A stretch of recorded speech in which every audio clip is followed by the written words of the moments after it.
你知道在三国中哪把武器最强吗？我敢肯定，很多人会说吕布的方天画戟，或者是关羽的青龙偃月刀，还有张飞的丈八蛇矛。但我想说，这些武器在三国中都不能挤上前列排名，甚至吕布的方天画戟也只能排在倒数。为了给大家带来良好的观感，我收集了三国的大量资料，盘点出前10把武器排名。第10，虎头战金枪，它是马超所使用的兵器，其枪身是由含铁打造而成，长约1丈1尺3，枪头为黑金虎头形，虎口吞刃，锋刃无比。而且这把枪不仅可以用来刺杀，还可以用来劈砍，并且在实战中杀伤力也是非常高的。在当时，就是马超拿着此枪在渭水6战中杀的曹操割须弃袍，甚至还险些丧命，后又凭借着此枪纵横西凉，威震四方。第9，宝雕神剑，它是黄忠所使用的兵器，而他一共跟关羽大战过3次，并且在黄忠第1次出场时，关羽瞧着他满脸皱纹，还有点看不起他。不过这也挺正常的，比如你30-40岁跟一个60-70岁的老者对战，你心里也一定有这个想法。但是黄忠不仅可以跟关羽单挑50回合，而且还不分胜负，甚至关羽还夸赞了他的刀法。后来两人再次交手时，黄忠头2箭虚拉，但是第3箭直接射中关羽头盔上的红缨，由此可见他的箭术是非常厉害的。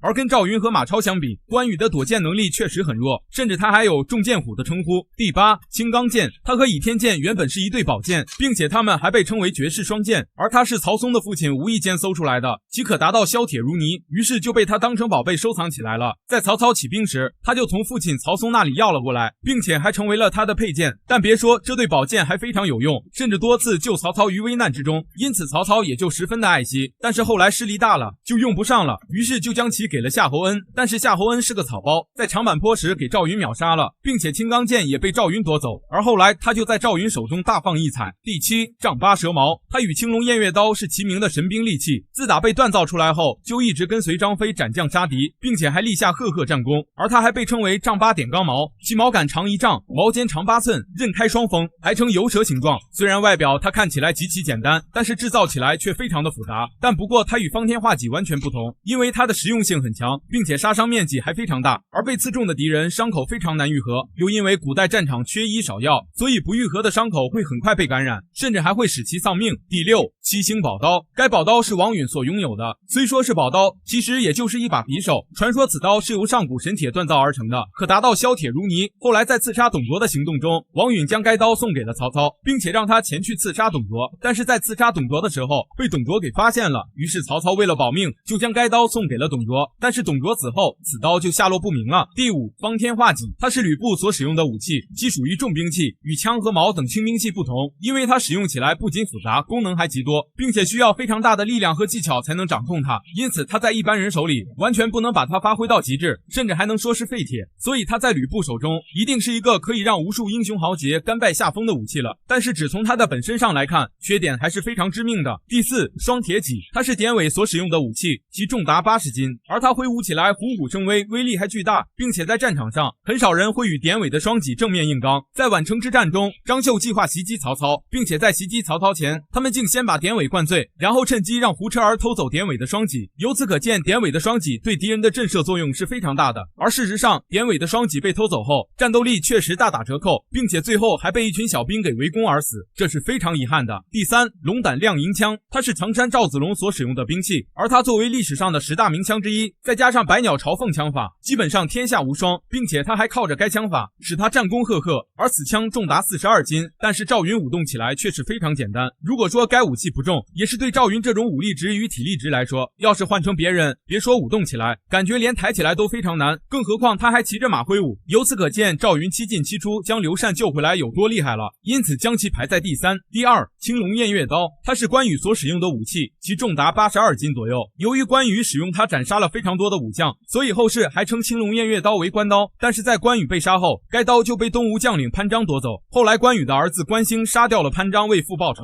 并且还夺回了青龙偃月刀，因此关羽和青龙偃月刀被互相视为象征。第1，诸葛连弩，它是诸葛亮所发明的武器。要说哪个武器最厉害了，那就应该是它，因为其他武器要不就是操作很困难，要不就是非常笨重，但是它的操作不仅简单，还非常好上手，基本上谁都可以使用。更重要的是，它的杀伤力还极强，完全远超其他的兵器，不管是单兵使用还是军队使用，它都可以达到极其恐怖的效果。由此可见，将其排在第1，实至名归。